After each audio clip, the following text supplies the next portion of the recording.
2023 could still be the year for platinum, but if not this year, perhaps next year. But in reality, you must weigh the pluses and minuses of investing in platinum before the price really takes off. And that's what this video serves to do as we explore.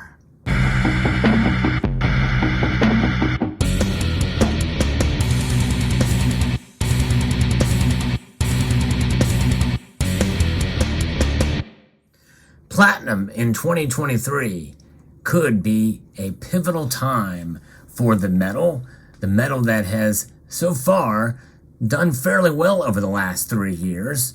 We've seen it trade below $600 an ounce or somewhere thereabouts back in 2020, and it did get up above $1,100 an ounce in recent months. As I record this video, the price of platinum is below $1,000 an ounce. I am a platinum bull. Full stop. I'm putting it out there. Most of you know that who have been paying attention to my channel for a while. It is a metal that I feel is undervalued right now. Notice I said that I feel is undervalued. This is just my opinion. Regardless, as you can see, I have it in my stack in various different forms here. I only have one platinum bar though. But nonetheless, I believe that platinum is a metal that I think could potentially outshine gold again. That's right. There was a point in time when platinum traded higher than gold. I remember those days. In fact, I bought this platinum bar for about, I think, $1,400 a long time ago. Yes, indeed. In fact, the dealer that I bought it from wanted to buy it back from me for over spot price. That's right. We'll talk about that too when we get into the pros and cons. And there's going to be a lot more pros than there are cons in this video. That's full disclosure as well too, because I am a platinum bull. But the thing is no matter how bullish you are in any investment or commodity, it's always good to look at the other side, because there are some downsides to really everything in a sense.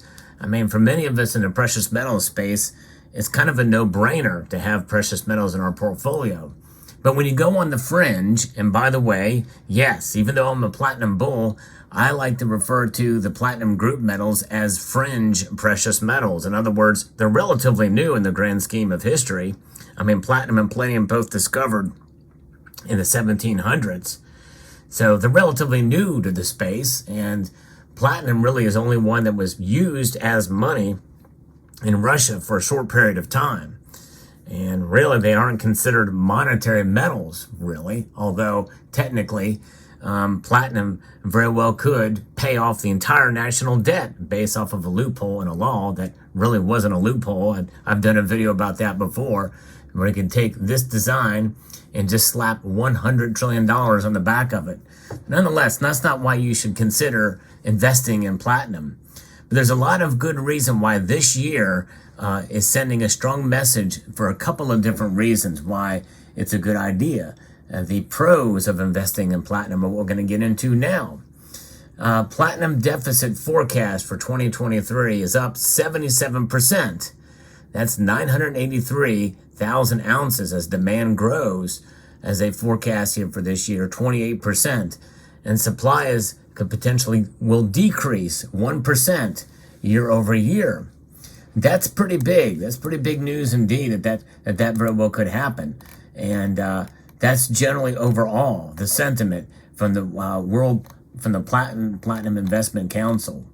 And again, this is an agency kind of like the Silver Institute that, well, they're bullish on platinum too, the World Platinum Investment Council. But they're a respected organization, and I think there's a lot of fundamentals there that are coming into play. And platinum is such a very small, tiny market, but it is the most widely distributed metal of the platinum group metals, but it is still upwards around 30 times rarer than gold.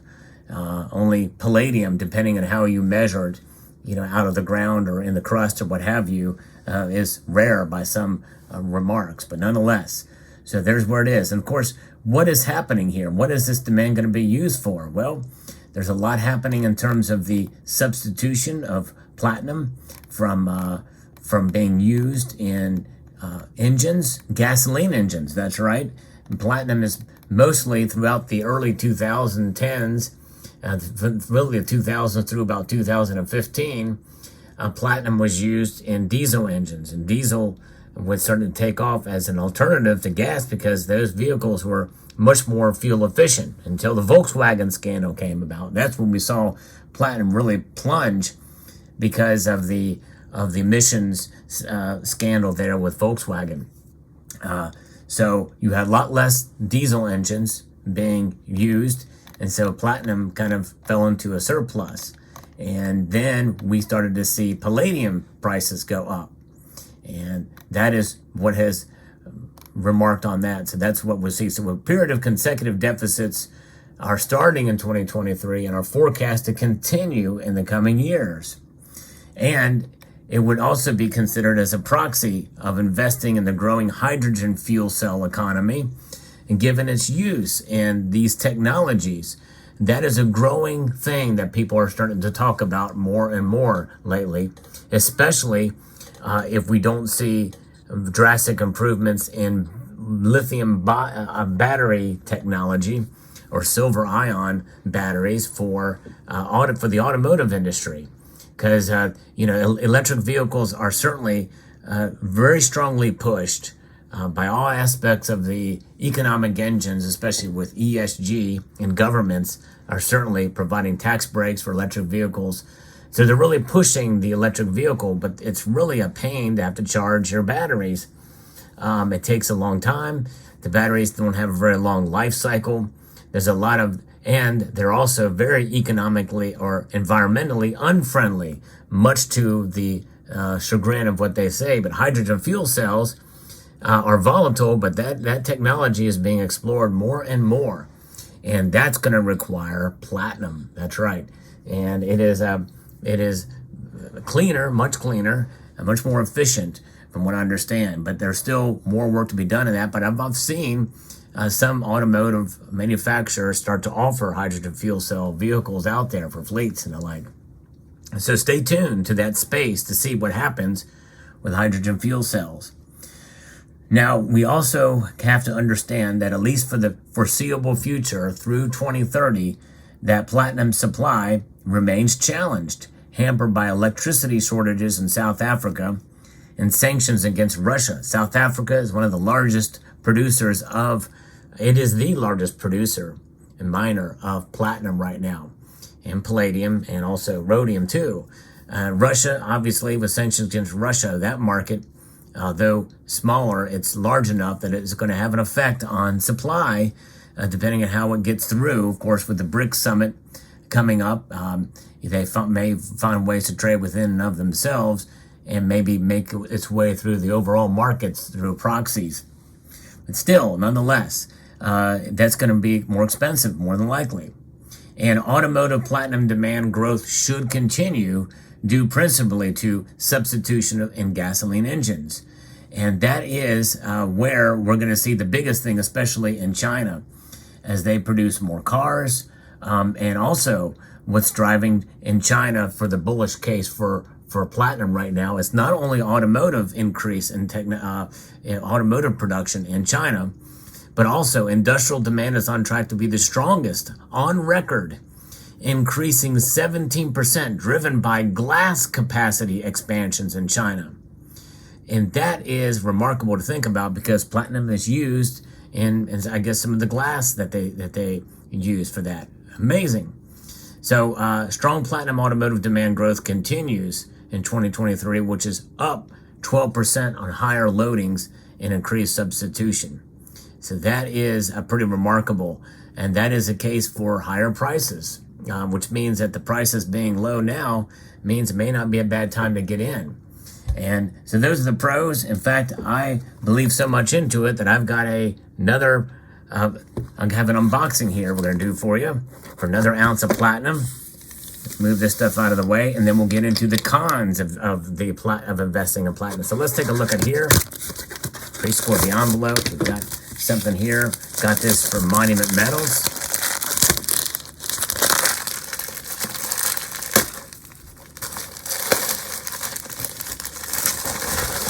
It is my second only bar, platinum bar, 1 ounce bar from Valcambi. There it is. A brand new 1 ounce Valcambi bar, platinum. There it is. Very, very nice to add to the stack. And you can see that the Valcambi bars provide a smaller profile. And this Engelhard bar is slightly larger. But platinum as a metal is definitely much more, more dense than gold even. And so there you have it. Pretty cool to add another ounce of platinum to the stack. There. Yes, indeed. And so that is platinum. Those are the pros of investing in platinum. Let's talk about the cons of investing in platinum now, because there are plenty. You know, it is, again, I alluded to it earlier, that it is a fringe precious metal. And really, I can't think of a better term for that than that, but it's gold and silver kind of reign supreme in the world of precious metals, as most of us are aware. But platinum is, not a lot of people know about it, and what they don't know about, they kind of steer away from. You know, it's a newer precious metal, and some people, because of its color, confuse it with silver. However, there's really no way to confuse platinum with silver. I don't think in any way, shape, or form is there a way to confuse it too. I actually did a video about that, but even though the color may be somewhat similar, it's still different enough, I feel, but it's that grayish white metal. It's really more gray, grayish, than it is white, but it does have a sheen and a shine to it, which is pretty remarkable, but it is very different. I'll maybe, if I think about it, I'll post a link at the end screen of this video to the difference between silver and platinum, and how you shouldn't confuse the two. Platinum is much more dense. The likely they're going to be smaller coins and bars than silver will be for the 1 ounce size, making it pretty much very distinguishable between the two. But still, that is a turnoff for some people. People just can't get past the color of it. You know,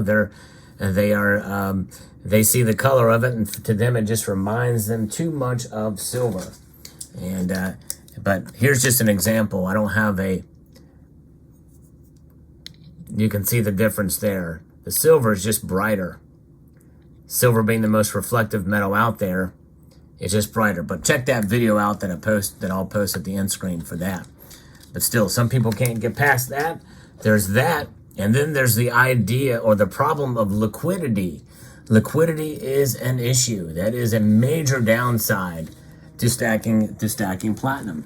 And it's certainly understandable, because platinum is a metal that not a lot of people really want to hold in terms of coin shops and local coin shops and the like. So if you have a local coin shop in your area and they won't buy it from you, or they're not selling it, they won't touch it, then that means it may not be right for you if you can't liquidate it easily. And that's totally understandable. I happen to be blessed to have a local coin shop, or 2 or 3 in my area, that will buy my platinum from me at market price.